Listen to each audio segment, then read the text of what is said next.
Golden State Media Concepts Baseball Podcast. We cover everything Major League, from spring training to the World Series. We've got your favorite club covered, from New York to Boston to LA. This is the Golden State Media Concepts Baseball Podcast.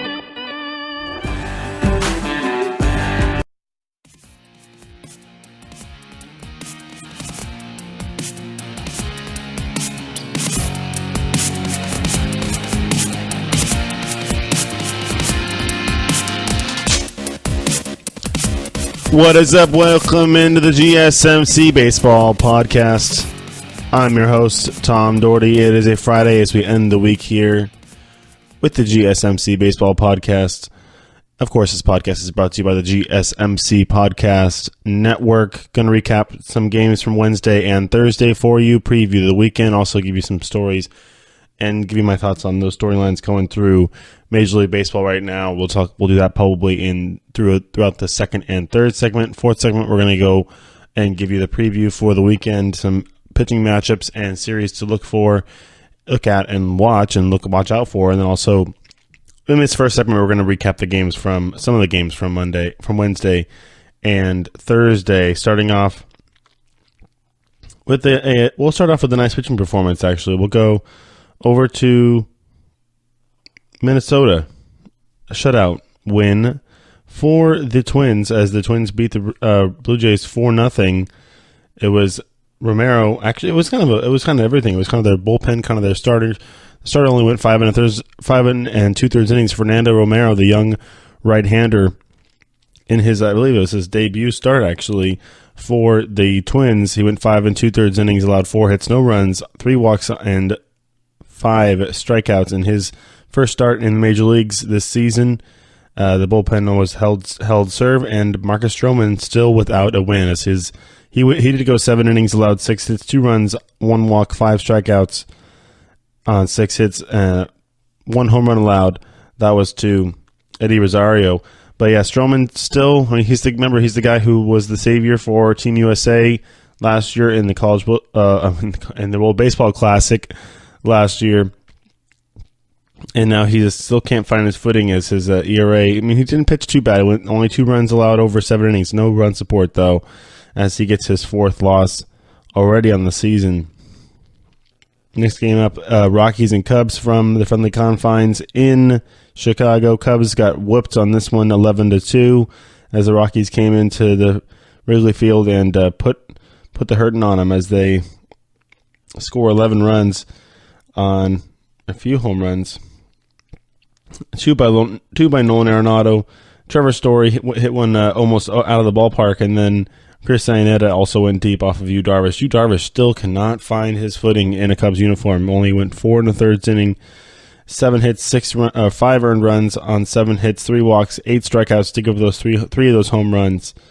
Hit one off. You have 1 to Arenado, 1 to Story, and 1 to Iannetta. Arenado hit his second home run off of Farrell, who was the guy who actually got the win for the Cubs the day before. So a little redemption there by the Rockies bats. The Cubs were not able to hit as well as it was Anderson for the Rockies. Tyler Anderson, the left-hander, went 7 innings, only allowed 2 runs on 3 hits, 1 walk, 9 strikeouts. Did give up a couple home runs. Those were both the runs he allowed. A solo homer to Anthony Rizzo and 1 to Chris Bryant. So you can't really, you make 2 mistakes in the whole game, and it's both of those guys. That's the 2 runs you allow over 7 innings. It's not too shabby right there for a major league start. He gets his 2nd win on the year, and his ERA is around 3.78. All right, Nationals and Pirates. As the Nationals looking for a sweep, looking to get back on track and get into that 500 win percentage, mind you. So yeah, same wins as losses, how that works. Nationals do beat the Pirates 9-3. Steven Strasburg on the mound for them, pitching well enough to get the win against Ivan Nova. It was Strasburg who went 7 innings, allowed 2 earned runs, 3 runs total, so 100, 7 hits, 11 strikeouts, 1 walk, and did give up a home run to Francisco Cervelli, but not to matter as the Nationals bats were hitting today As they knocked 11 hits around the ballpark off of Ivan Nova in 4 2/3 innings, allowed 5 runs. 8 of them were 8 runs total. 5 were actually earned. So we had some errors leading to that. 5 strikeouts, 2 home runs given up by Nova. 1 to Bryce Harper, his 10th, and to Matt Adams, his 6th. Bryce Harper looking to keep pace with that home run.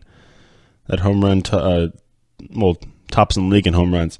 Another shutout that was in New York. The Braves shut out the Mets 7-0. It was Sean Newcomb, that the talented left-hander for the Atlanta Braves. As these baby Braves, I'll be talking about them probably in the third segment or the end of the next segment. We'll be going over the Braves as they continue to impress quite a bit in this one, as they beat up on the team that used to be leading the National League East. Now the Braves, they're the leaders themselves. The Braves are. The Mets were not able to do anything, and Jacob deGrom was actually outdueled. Jacob deGrom only went 4 innings, didn't allow a run though. 2 hits, 6 strikeouts. So whether it was a pitch count thing, he only had 46 pitches. So we'll see. Did deGrom come out with an injury in this one? Yes, he did. So deGrom came out of the game with an injury in this one. Not sure if they reported on that injury exactly. I can go look and see if there was any report, but they definitely have some interesting. I mean, yeah, not good for deGrom, as it says. They got good news from the injury, but did not look like he was able to start. Yeah, he was not able to finish off that game, obviously, as he goes. But he's probably going to end up on the DL for the match, which is something. I mean, now these days with a 10-day DL, it's probably about what's like a 1 start. You're missing 1 start, basically. But Sean Newcomb is the story of this going for the Braves. Went 7 innings, allowed no runs, 2 hits, 1 walk, 8 strikeouts. So that's pretty nice for that young left-hander. The Mets did get home runs from the Braves got home runs from Ender Inciarte. Camargo hit a home run off of Selman, and Ryan Flaherty also hit a home run off Selman after deGrom was not able to finish off his start at all. He only went 4 innings. Braves get the win there. Phillies shut out the Marlins. It was Aaron Nola's start. Aaron Nola pitching very nicely, even against Julio Arena, who actually didn't do that bad either. Only had 1 earned run over 7 innings, 7 hits, 6 strikeouts. That 1 run was a homer to give up 1 unearned run, but it was a homer for Hernandez off of Arena in that first inning. Marlins were not able to touch Aaron Nola at all, as he went 7 1/3 innings, allowed no runs on 4 hits, 7 strikeouts, 1 walk. Very nice start for the Phillies right-hander. And then the last one I'll go over for today. Well, actually, we have more games. Big series in Houston, the Astros and Yankees. Astros got game 1 on Tuesday. It was a big 4-game series, but the Yankees came back on Wednesday and won 4-0. Well, actually, the Yankees got the win on Tuesday. Houston got the win on Monday, as there was a 4-game series. 4-0 though, as Dallas Keuchel was outdueled by Luis Severino, who went 9 shutout innings, a complete game shutout for Luis Severino. No runs on 5 hits, 10 strikeouts, 1 walk. That's very nice. Only 1 walk. You know, you're controlling the plate, you're throwing strikes. Obviously, he's getting strikeouts, but also getting the ball put in play as well. So, like that for the Yankees. That Keuchel went 7 innings, allowed 3 runs on 6 hits, 5 strikeouts, gave up 2 home runs in that game.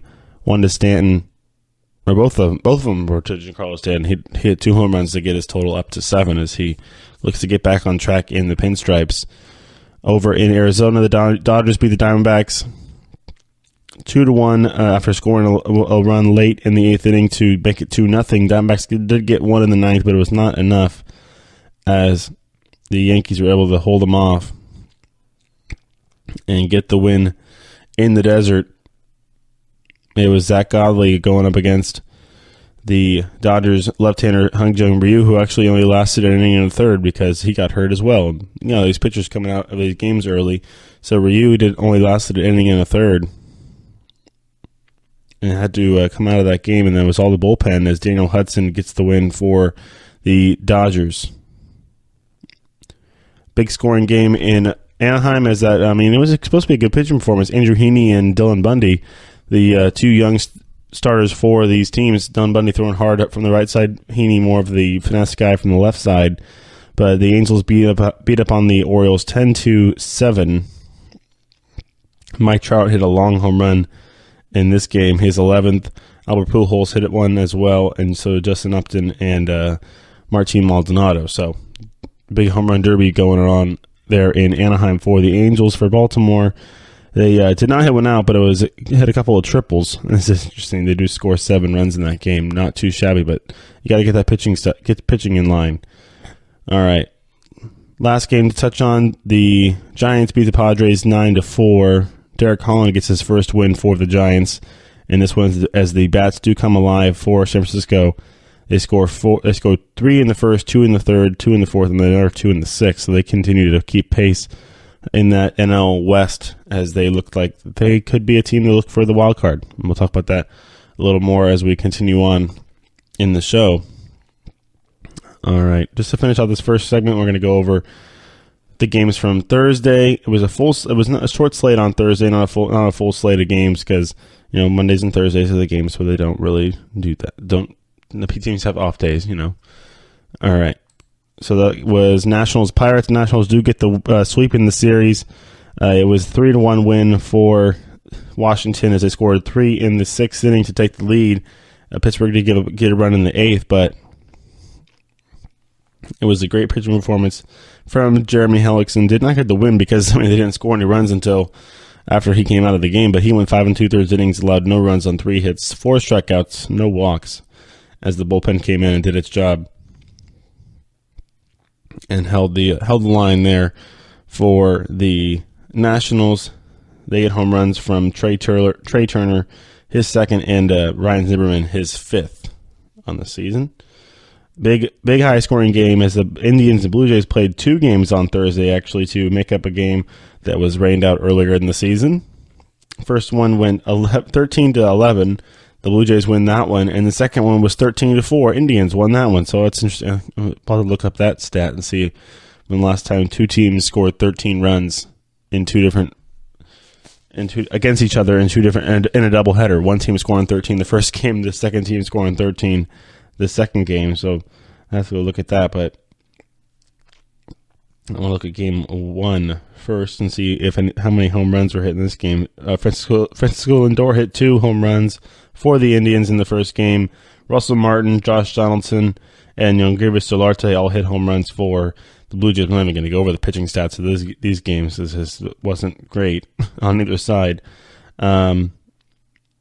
Yeah, and then in the second game, it was Jose Ramirez went deep for the Indians, and the Solarte, Donaldson, and Diaz went deep for Toronto, as they only scored 4 runs, a bunch of solo homers for the Blue Jays. All right, Mets and Braves. Braves get shut out. Braves shut out the Mets again, winning this one 11-1 as they continue just to mash baseballs and pitch it pretty well. Complete game, all around game for the Braves. As Julio Teheran gets the second win of the season, looking to lower that ERA, gets those 7 shutout innings, allowed 2 runs or no runs on 2 hits, 2 walks, 6 strikeouts for Teheran, and the Mets the Mets were not able to hold on the baby Braves, they call them, as a couple of veterans went deep, but so did both of the rookies. As Kurt Suzuki went deep, Nick Markakis went deep, the veterans, both their 5th home run of the year, but Ronald Acuna Jr. went deep as well, his 2nd in his career, and then Ozzie Albies hit his 10th of the season off of Matt Harvey with a 2-1 to kind of blow that game wide open as it wasn't already. All right, Yankees get the win in Game 4 of that 4-game series on a Thursday. It was a comeback. They scored 3 runs in the 9th inning. Another late win for the Yankees as they get this one 6-5 over the Astros. It was a bullpen game right at the start. Lance McCullers actually went pretty well. He went 7 innings, allowed 3 runs on 5 hits, 3 walks, 5 strikeouts, and Masaru Tanaka went 6 innings, allowed 3 runs on 5 hits, 5 strikeouts. So, I mean, pretty even there. But then, like I said, it was the bullpen having to take over and break up that kind of even streak that was going on for both the pitchers at the start of the game. All right, we'll come back really quick after this break, and I'll go over the rest of the games and then give you my storylines for the day, and we'll do that probably for the rest of the second segment and third segment, and then we'll preview the games for the weekend in the fourth segment. So stay tuned, and we'll be right back with the rest of these scores. This is your ultimate stop for everything sports. The Golden State Media Concepts Sports Podcast. Should I say more? From the NFL, MLB, the NBA to MMA, it's all in here. The Golden State Media Concepts Sports Podcast. Listen now.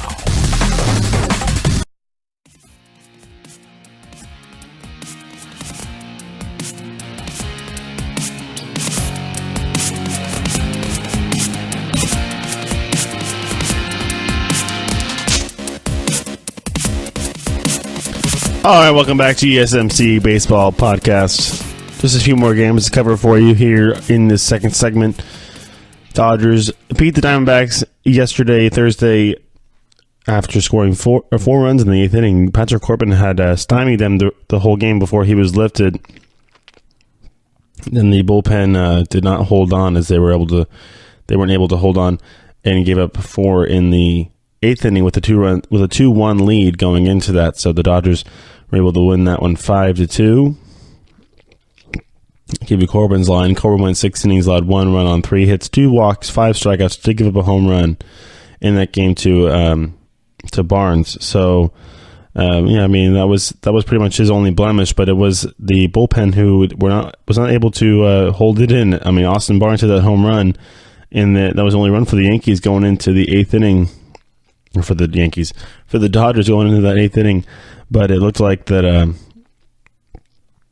the wheels fell off for the Diamondbacks in that one as the Yankees were able to scratch across. I mean, they tied it up with a sacrifice fly. I mean, took the lead on a base hit, but took the lead on a wild pitch. Jorge De La Rosa threw 2 wild pitches in that game. Honestly, to give the Dodgers basically a 2-run lead, and then Kyle Farmer singled to knock in the final run. So, or that final run and make it 5-2. So it was kind of, I don't know how Fernando Salas gets hit with a loss there. I guess those were his runners on base when they brought in De La Rosa, and he kind of wild pitched them home.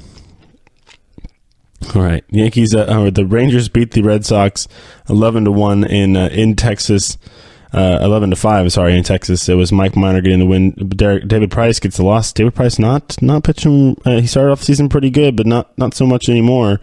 He only went 3 2/3 innings, allowed 7 earned runs on 6 hits, 2 walks, 4 strikeouts. So no home runs, but there's one key error in there that kind of did him in, but that only cost him 2 runs. Minor pitched pretty well, went 6 innings, allowed 3 runs on 7 hits, 3 walks, 4 strikeouts, did give up a home run to Mookie Betts, another home run. Mookie Betts now leading the league again with 12 homers. With the Red Sox lose that one. Twins can't come back to beat the White Sox as they hold them off. White Sox score a run in the, well, actually, they didn't hold them off. It was tied going into the 9th inning. White Sox walked them off. That's what I meant to say. The White Sox walk them off. It was Trace Thompson hit a walk-off homer in the bottom of the 9th inning with the game tied 5-5. And so a nice job there by that's Klay Thompson's brother. So he's a guy who's kind of bounced around throughout the league. He was on the A's for a bit. Obviously you guys remember him on the Dodgers. The Yankees had him for a sec. Now he's on the White Sox in Chicago. And he was the hero for the White Sox yesterday in the south side of Chicago. All right. Angels and Orioles. Angels beat up on the Orioles 12-3. As Jose Barria is able to get his second win of the year for the Angels. As we're still waiting for an Ohtani start. I think his blister was a little worse than we thought. He did hit today. He did hit yesterday. Got 2 hits, 2 runs, scored.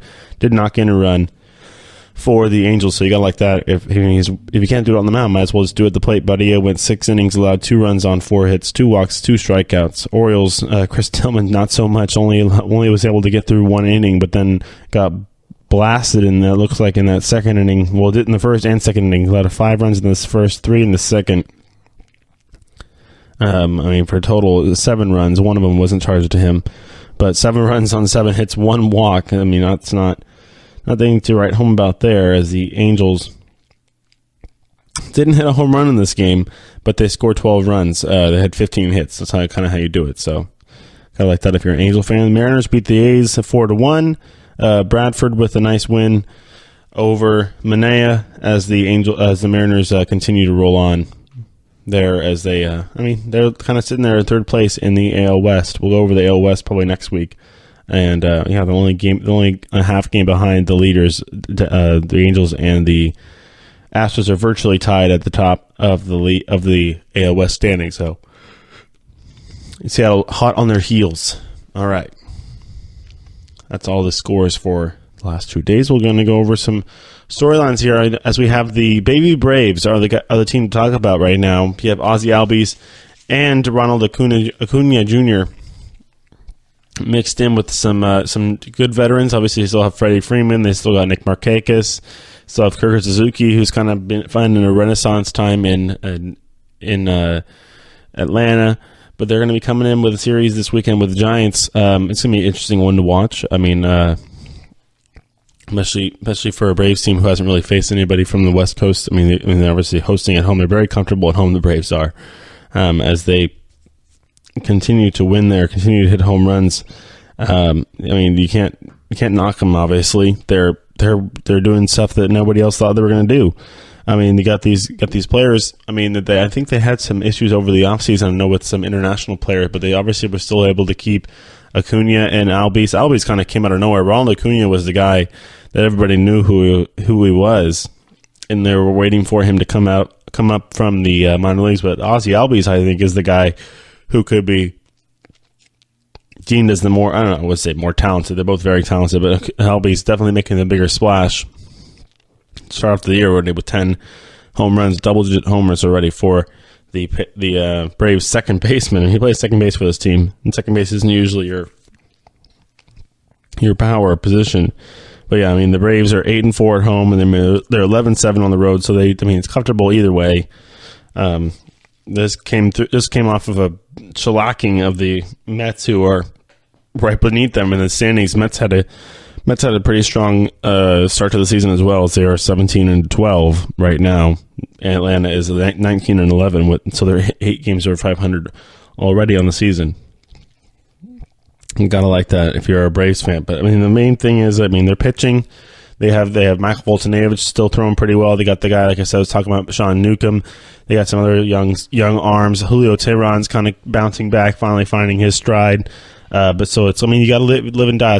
That's why you are on a team that you see this team that's hitting and pitching so well. I mean, when you're winning games 11-0, or I mean, they were winning a game, was it 12-4 or something like that? I just talked about the game they won yesterday, but I think they shut out the Mets back-to-back days and put up a bunch of runs. Yeah, 11-0 in one game.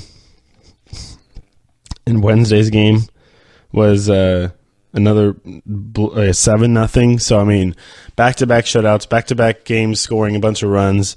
I mean, that's how your team is going to win game. If that's how your team's going to win games, you go like that, because I mean that means both your factions of your team, the pitching and the hitting, are coming in. And I mean, I haven't seen the errors anywhere either, so they're playing pretty good defense as well. So I mean, it's a 3-faction game. Yeah, no errors in the last 2 games, 2 blowouts either. So I mean, whether this team is not getting tested enough, or they're just kind of on this hot streak at the start of the season, remains to be seen. We'll be talking about them a lot, but yeah, I'm just gonna I'll keep going on my little thing here. But the Braves, I don't know it's kind of mystery. It's kind of a mysterious team. Obviously, they're just hitting well enough. They're just not. I mean, they're not hitting well enough. They're hitting over well enough. It's not like they're just hitting well enough. They're hitting over well enough. They're getting production all up and down the lineup. They're getting pitching performances. I mean, not everybody is coming through, but I mean, it looks like their bullpen's pretty solid. There's nothing to be shy away from here at all. As I mean, looking at their roster, it's nothing really to write home about. Nobody thought that. I mean, nobody could project this as a team that was going to be at this point already. I mean, maybe next year, maybe the year after.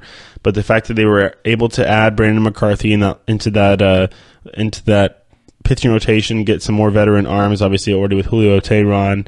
I would call Mike Foltynewicz is young, but he's still been in the league for long enough. They have Sean Newcomb, who's their young guy, obviously is a kid that can pitch pretty well. I mean, looking at their whole bullpen and all their pitching staff, they got some guys that I've heard of. I mean, some guys that you've heard of, some guys you haven't heard of. They're all big, tall guys that throw hard and want to get you out. They got 3 tough lefties.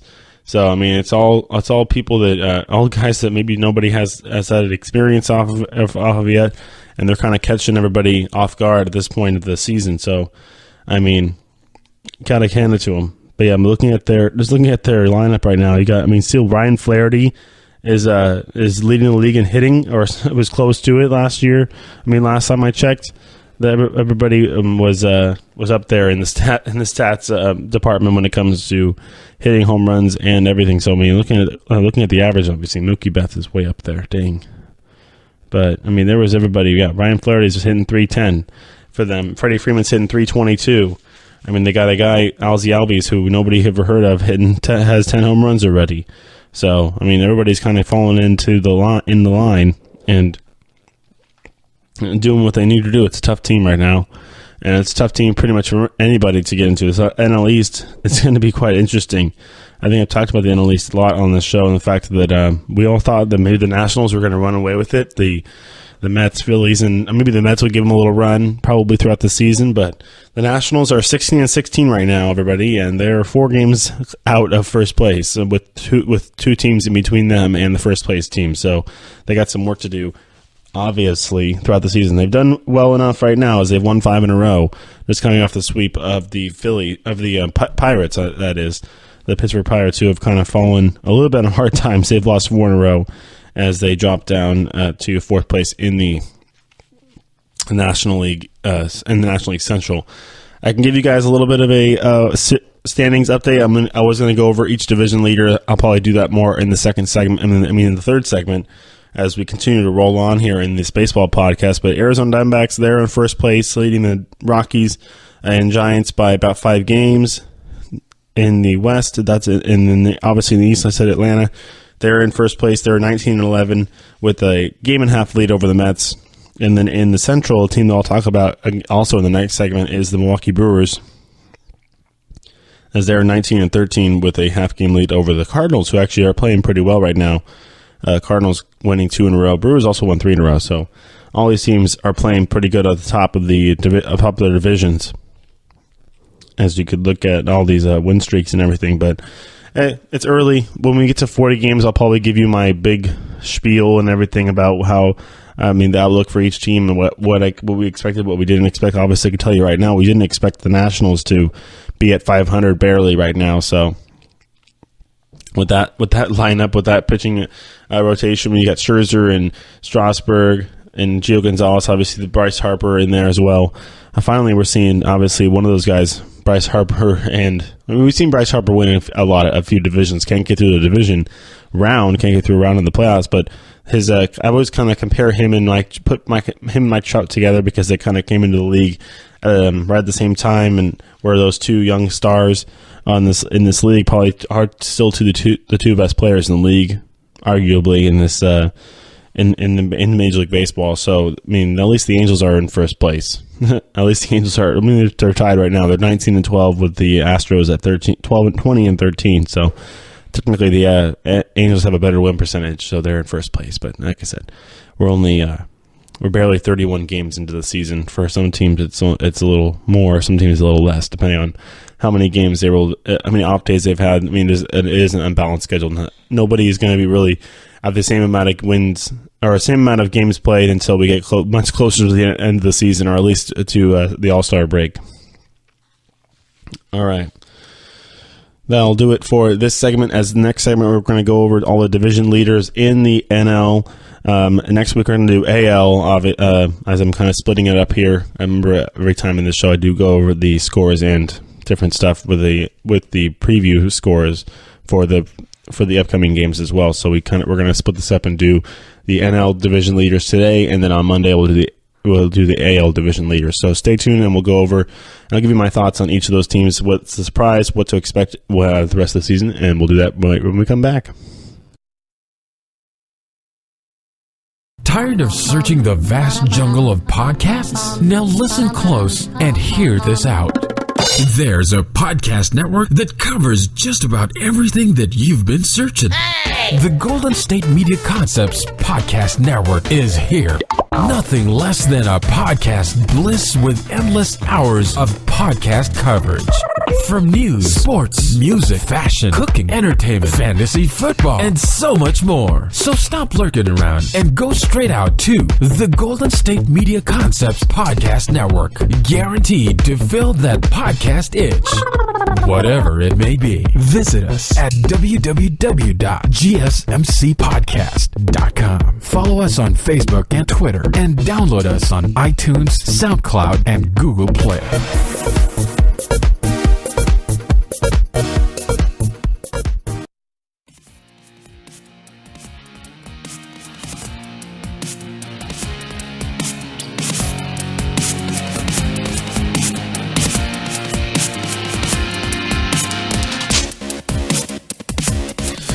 Welcome back, GSMC Baseball Podcast, as we are going to go through the National League Division leaders at this point in the season, as we are about, what are we, like 4 or 5 weeks into the season now, as we get into the first weekend of May.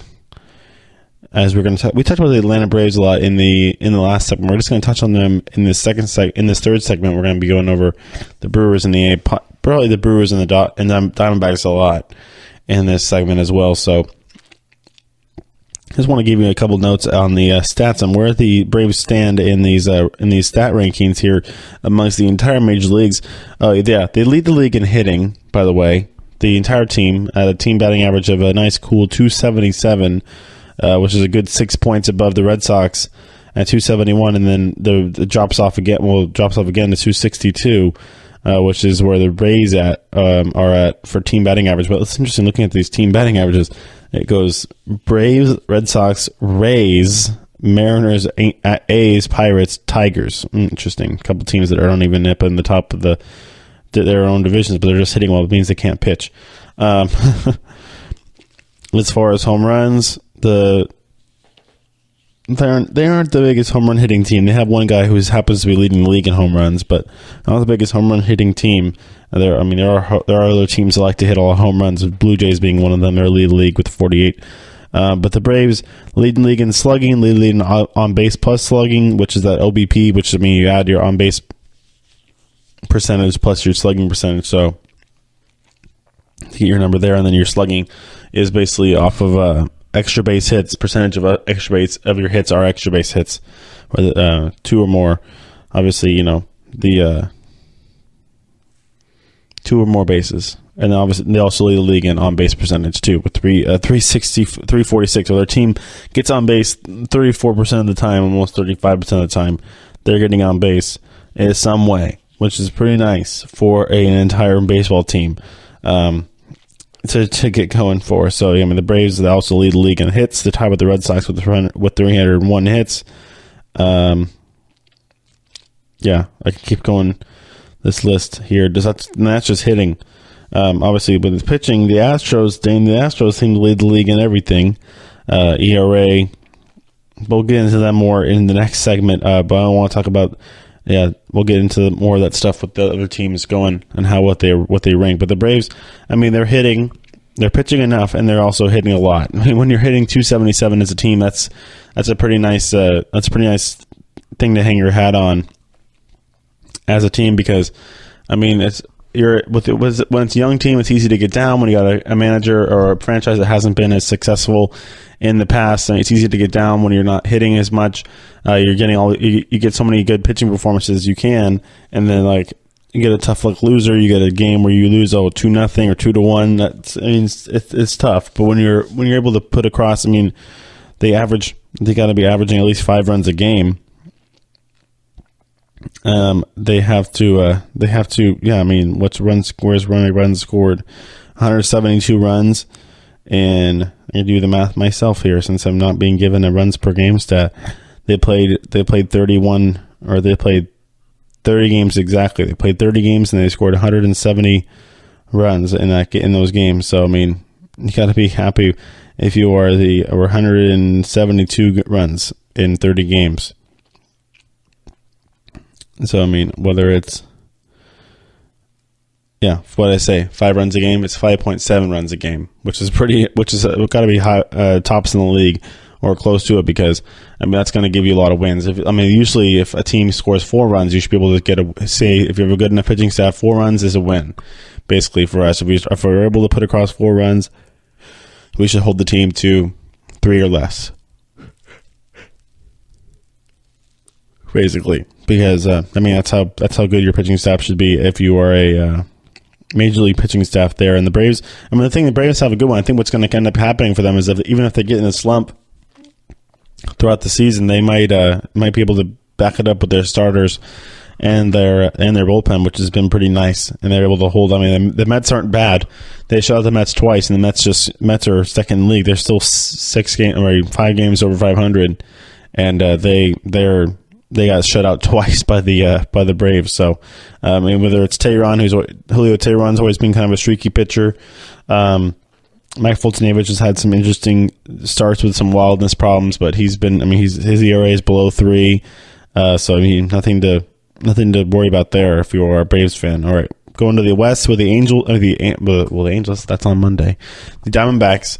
They're 21-10. That's good enough for close to the best record in baseball. The Red Sox are 22-9. So just a couple of games above them in both a game above them in the win and loss column. So 21-10. You gotta like that if you're a Diamondbacks fan out there in the desert, not expecting. You're probably expecting a little bit better. Obviously, they were good last year. They made the wild card game last year, won the wild card game last year in a pretty crazy game with the Rockies, but were swept through by the Dodgers. Couldn't really get anything going against them, but in the regular season, you like how they bounced back after a tough postseason series, and then bounce back into this new 2018 season and pick up right where they left off last year and get out like gangbusters in this division, as they are also up there when it comes to team statistics and in batting average and in runs scored, in home runs and everything. So that in that smaller park, they're 13th in the league in home runs. They got to be up there, whether it's the pitching stuff or not. They're kind of the team where it's going to be kind of a both. They can blow you out, or they can shut you down on the pitching performance wise, and they can beat you 2-1. Remember when they played the Giants? There was a couple games where it was like, when was the last time it was a 2-1 game in Arizona? We don't know what it was. So look at that. They're second in the major leagues, first in the National League in team ERA with 2.96 ERA. If you can keep your team, that's your whole team, your whole pitching staff, starters, bullpen, everything. One guy blows up, it can affect that ERA, and it's below 3. So if you can keep your team ERA below 3, usually if you can keep your team ERA below 3.50, that's pretty good. So they're second in the league in ERA. I like that. Also second in the league in wins. That kind of coincides a little bit for your team, obviously. Fifth in strikeouts. They struck out 301 batters already this year.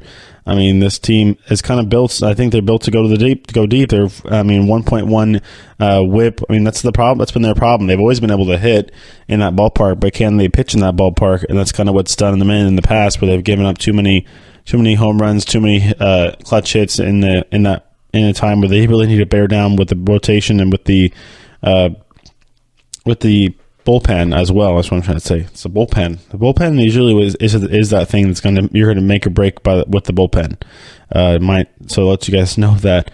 If you don't know what your team's bullpen is like, I would go figure that out, because it's probably what's going to make or break your team in the long run. Starters are starters for a reason. They're good pitchers. They're going to have good starts. They're going to have bad starts. But the guy can't go shut out every time when he has a good start. If a guy has a good start and goes 6 innings, 7 innings, he still is going to need a guy, especially in a close game. He's going to need his teammates to back him up there in the back end of that game. So can't just go out be asking everybody the same. Go pitch a shutout, Zach Greinke. Go pitch a shutout, Zach Godley. No, they need to have a good bullpen. And the Diamondbacks, last night, they did not have a good bullpen. Jorge De La Rosa did not prove they had a good bullpen, as they gave up 4 runs in the 9th inning. But in the past, they've assured that, they have a good bullpen, winning a bunch of low-scoring games. I'm looking at their total, some of their wins. They've won 4-1, 3-1, 2-1, 1-0, 3-1 again. There's a bunch of different games in here. 4-3, 5-4, lots of one-run games. 4-2, lots and lots of one-run games. 4-3, so that's the kind of thing. Wow, I didn't really notice that they had so many one-run games that they've won, actually. So sometimes that'll tip the scales on. That's why they're 11 games over 500, winning all those one-run games. When you look at a team's record in those games decided by one run, that'll really tell you what the direction of their season is going towards. All right, to the Brewers, who lead the National League Central by a half game. So we'll kind of do Brewers and Cardinals, but the Brewers, they've started off well, and they've kept to kind of sustain this success. They've just reeled off 3 wins in a row after they go in a little lull. They came back, won 3 in a row, get back six games over 500. As they're not the team that's going to really wow you in those. It gave you all those team totals, all those rankings for the teams. They're not really going to wow you in really any of those scenarios, or anything really. I'm still looking for their team batting averages. They're 19th in the league in team batting average. They don't hit that many home runs. They're middle of the pack in home runs. Middle of the pack and probably runs scored as well. As you look down the runs scored. I don't even see them. 24th in runs scored. So it's got to be that pitching, if anything, because they're third. And there you go. It has to be one thing. It has to be the pitching or the hitting. They're third in the league in ERA, team ERA with 3.19 ERA. Good for third in the major leagues total. So whether it's batting average against is 228, whip, 7th league 121. So that's how you can get up in the tops of the league with that kind of thing, and with the kind of batting average against and whip. Whip is walks and hits per innings pitched. So basically, how many base runners you allow during an inning. For saves, they're up there in the saves. They have Heat Hater guy who had 8 strikeouts and 8 batters to get a save. Over 2 innings pitched. They got 10 saves already in the season, so looks like they got that bullpen all figured out. They've even given they've had the most save opportunities as well. So, whether they've kept them or not, they've definitely been able to. They got 10 saves, and that's not that great. They've had 10 saves and 17 save ops. So, that means they've had 7 games not get tied up. They could have more wins possibly, or maybe they got some. They've also had their fair share of walk-offs. I think they had 3 walk-offs to start off the season. So that's kind of what happens. They give you up by 1 in the top of the 9th inning. You allow the game to be tied, then you score a run in the bottom of the 9th to win the game. It's kind of a wash. Also third in the league and stolen bases too. So they're kind of doing it all. Whether it's with the speed and the pitching, I can go look at looking at some of their past games and their game scores over the last month or so. Probably a bunch of close games in there too as well that I'll probably be seeing as I look. Win 5-4 win, 5-4 win, 3-2. One little blowout there, but it looks like everything is pretty much close games here. As they that NL Central is going to be kind of it looks like I thought it was going to be a 2-team race, maybe, or one with the Cubs running away, or 2-team with the Brewers and Cubs, but the Cubs are sitting in 3rd place right now at 16-12, 1 game back, as the Cardinals have also played pretty well too. The Cardinals always been that team that kind of figure themselves out throughout the season.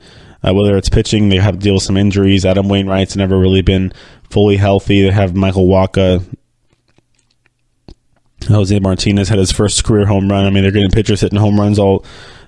Whether it's that kind of support they need, or they're going to get guys like Paul DeJong and Colton Wong. Obviously, they kind of revamped their roster. Obviously, ever since Pujols left, Matt Carpenter's still a stalwart in that lineup. So You gotta like that if you're a Cardinals fan sitting there above the Cubs. As long as you're above the Cubs for a Cardinals fan, I feel like it's a good day.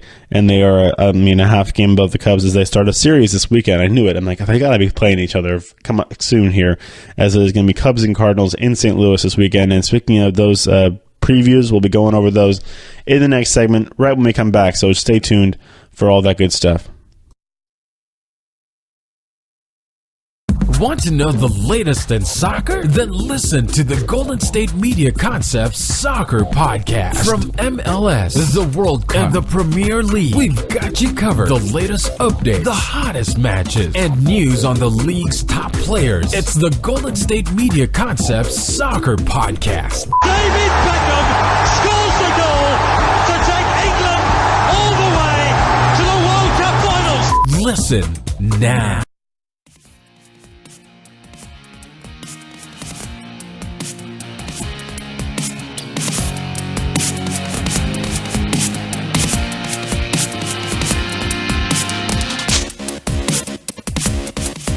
Welcome back. Final segment of today's baseball podcast. I've been your host, Tom Dougherty, as we're going to go over preview these matchups for this weekend. We're going to have some good ones coming up. Like I said, the Cubs and the Cardinals will be starting a series today, a weekend series in St. Louis. It'll be Jose Quintana against Mikolas for the Cardinals. Both guys are pitching decently. I mean, both got 3 wins in the season. Mikolas got that 3.27 ERA. Quintana looking to lower his down below. It's at 5.74 right now. It's at 3 wins though, so Cubs looking like they're giving him some nice run support. There we go, run support for him in that game. All right, some more games. It's going to be the Indians and the Yankees as another AL. I would call them AL power, definitely, when it comes to the Yankees and the Indians, both teams that have been up there in the playoffs. But yeah, it's going to be a good series in New York as the Indians come into town, into the Bronx. It'll be Josh Tomlin against CC Sabathia. Tomlin's still looking for his first win, not having a great start off of the season, as he's 0-4 with an ERA over 9 right now. CC Sabathia is pitching pretty well, as he's 2-0 with a 1.171 ERA for the Bronx Bombers in the Nationals capital. The Nationals will welcome the Phillies in for a 3-game set over the weekend. It'll be Nick Pivetta against Gio Gonzalez on today's game on Friday. Pivetta, he's 1-1 with 3.27 ERA versus Gonzalez, who's 2-3 with a 2.67 ERA. Both guys look to continue on their success. Pivetta, the young right-hander for the Phillies, has been a good spot for them this season in New York. The Rockies and the Mets will get a series going at Citi Field. It'll be Zach Wheeler going up against Marquez for the Rockies. In Cincinnati, it'll be a pair of teams in the bottom of their divisions. The Marlins and the Reds will get something going. In Cincinnati, it'll be Bruce Chen against Romano for the Reds. Blue Jays and Rays in Tampa Bay, it'll be Jay Happ against Kittredge for the Blue Jays, for the Rays, as both those guys. Jay Happ actually, he's 4-1 with a 3.50 ERA. We can't forget about those Blue Jays. They're actually playing pretty well, as they sit at 18-14. They kind of get forgotten behind that. The two big behemoths up top of the NL East, or the AL East, that is. But you got to remember, the Blue Jays, they always have that wild card position as well. So you got to think about that when it comes to they're only game and a half back right now in the wild card, but long way out. We got a long ways to go in this season. But you can't forget about those Blue Jays. Jay Happ pitching pretty good. In Texas, it'll be the Red Sox and the Rangers. I think they got that series started yesterday. Yeah, it's going to be a 4-game series as they will go around that whole weekend. The Red Sox dropped the first game 11-5, but the second game it'll be Rick Porcello against Bartolo Colon, the big sexy, the savior, Bartolo Colon, as he gets another start going. He's 1-0 with a 2.87 ERA. You had to give the guy credit. Going against Rick Porcello, who's perfect on the season, 4-0 with a 2.23 ERA. So he looks to continue off his success in the recent past. You like that? I like that. That series is interesting, even though it's in Texas. The Red Sox should be handling the Rangers But with Porcello being their best starter, should be able to be the stopper as they have that after dropping that game 1. Should be just fine as they will go long to game 2. In Chicago, it'll be the Twins and the White Sox. Carson Fulmer against Jose Barrios. 2 young right-handers going at it for these teams as they both are pitching pretty well. Fulmer needs to get that ERA down. Been a little inconsistent in his four starts, but has been putting up good numbers in the last 2 times. That was against the Mariners and the Royals, so he'll be trying to get this ERA down a little more against this Twins lineup. Next game, Pirates and Brewers. It'll be in Milwaukee, a NL Central Division tilt. It'll be Junior Guerra versus Nick Kingham. Remember, Nick Kingham was the guy who had one of the best pitching debuts in recent memory for any pitcher, a starter. I mean, he went 6 2/3 perfect innings and finished off with a win against the Cardinals. Yet to allow a run as he'll get his second start in Major Leagues against the Brewers, another team in his division. In Kansas City, it'll be the Tigers and the Royals. I think they started off their series as well yesterday. The Royals will be going out with Ian Kennedy, who's pitched pretty well, not too well in the win column, only 1-3, but he's got a 3.48 ERA with 28 strikeouts. Francisco Liriano, a left-hander for the Tigers, will be pitching. He's 3-1 with a 3.38 ERA. 21 strikeouts for him. In San Diego, it'll be the Padres and the Dodgers getting a series started down there. Actually, it's not quite. This is another thing we can talk about here. They're not playing in San Diego. I saw the Padres as the home team, expecting, but I forgot they're playing in Mexico. This game will be in Mexico. It'll be a 3-game series down in Monterrey, Mexico, at the baseball stadium down there. As it'll be Walker Buehler against Joey Lucchesi, as those teams will be playing over the weekend down in central Mexico. For 3 games, so be sure to tune into those ones. I think they're going to be on MLB Network. Yeah, the game today will be on MLB Network as they play down there in the south of the border. As the Major League Baseball is starting to get more global and more international with these series. They've already had one in Puerto Rico, which we've had for a couple of years now. Now Mexico series, and now next year there has been announced that the Red Sox and the Yankees, I think, will be playing a game next year in London, England. So we'll be talking about that more throughout this season as well on this baseball show. So I'll give you some updates regarding that. I kind of forgot to mention that, but yeah, no, we have the international games that are coming up and coming soon as Rob Manfred tries to get this game more global. So that'll be that game in Mexico and Arizona. This game back in the States, Chase Field in Arizona will be the Astros and the Diamondbacks, 2 division leaders, both from the Western divisions of their league. It'll be Chris Medlin getting back in the major leagues. It'll be his first major league appearance since 2016, May 10th when he was with the Royals, but he didn't pitch last year, signed a major league deal with the Diamondbacks. They needed a spot starter, and still be coming up to pitch against the Astros. Garrett Cole, who's pitched pretty nicely in his first few starts for the Astros in his first year in Houston. He's 2-1 with a 1.73 ERA with 61 strikeouts. So you'll like that if you're an Astros fan. In Oakland, it'll be the Orioles and the A's.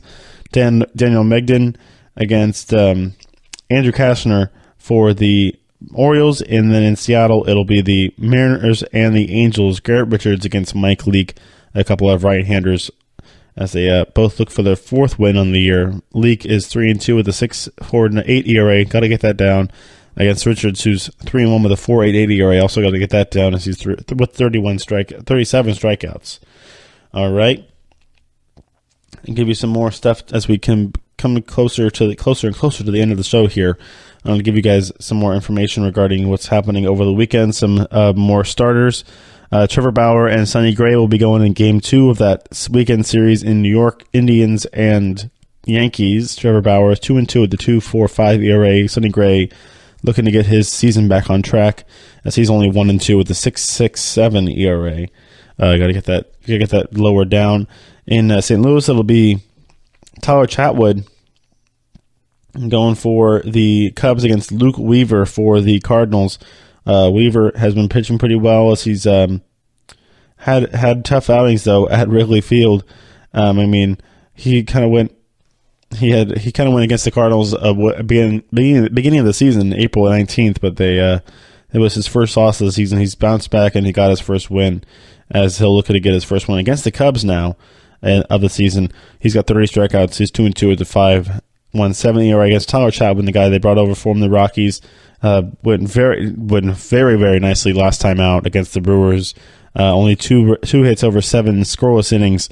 He's 2-3 with a 2.83 ERA, 27 strikeouts on the year for Chatwood. Looking around the league for some more stuff, as we have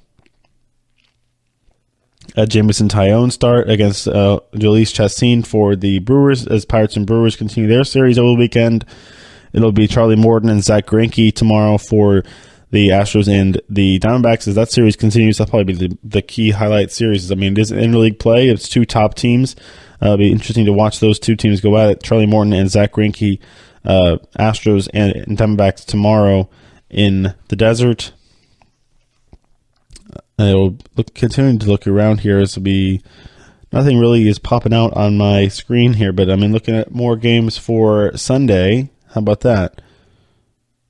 Sunday we're gonna have a full slate of games, as a lot of these series will be wrapping up. It'll be Kyle Freeland against Noah Syndergaard, Rockies and Mets.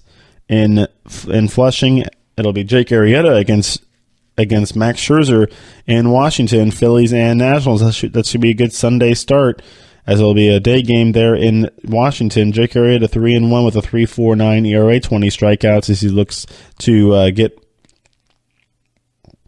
over his last outing, which was pretty dismal. And then Max Scherzer continues to roll along here in his look for a 4th Cy Young Award. He's 6-1 with a 1.79 ERA, 65 strikeouts already on the season for the Nationals right-hander. All right, continuing on, we have some more games. Chris Sale will be going against Doug Fister in Texas.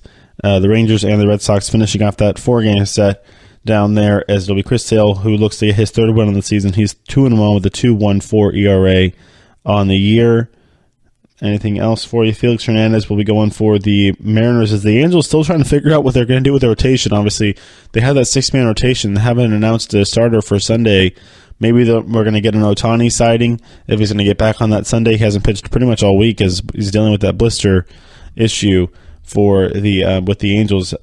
However, down in Arizona, it'll be Justin Verlander going. He has yet to lose a game. He's 4-0 with a 1.13 ERA, 62 strikeouts against Matt Cook, who is making his fourth start in place of Taijuan Walker, who did have to end his season short with a Tommy John surgery.